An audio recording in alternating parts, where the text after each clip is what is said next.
Hello, everyone. Mari Graceberg here, your host for the Joint Venture Success Summit. And here with me is Karen Brody. We're going to be talking about how Joint Ventures has helped grow her coaching business. I'm excited for this. Get ready. I'm going to have her come introduce you, and maybe we'll talk about her story as well. So, Karen, welcome to the stage. Thank you. It's a pleasure to be here. Yes, I am excited to have you here, and I'm sure our viewers too. So, I'd love for you to share with us your life. I mean, what was your start? What was your business and life look like before and then after you incorporated joint venture marketing strategy into your mix? So kind of compare and contrast for them so they can see what was the difference with your life and with your business when you started incorporating this joint venture strategy. Mm. Well, for me, it happened around 2006. I had a partner who was a marketing expert. And he kept saying to me, Karen, if you're really going to play this game, you need to build a list. You need to find JV partners. Well, I was terrified. I didn't think I had enough experience. I didn't have a list. And I hid out for a while. So what it looked like is me being sort of a professional lone wolf.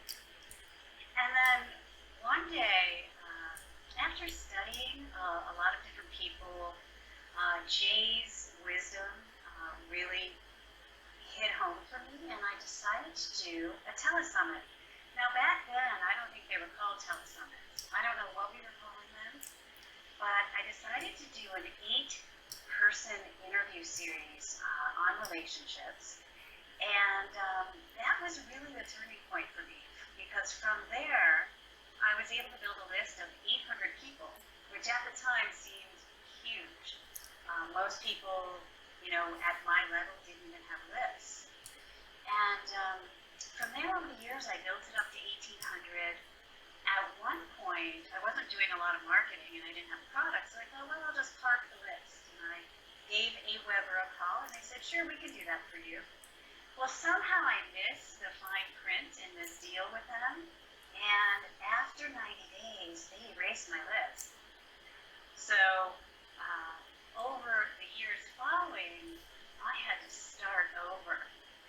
But having had that experience of doing that baby telesummit changed everything for me, really. I was no longer a lone wolf, and then I started doing free book promotions, which really are my signature. And I've been hugely successful with those and building relationships and like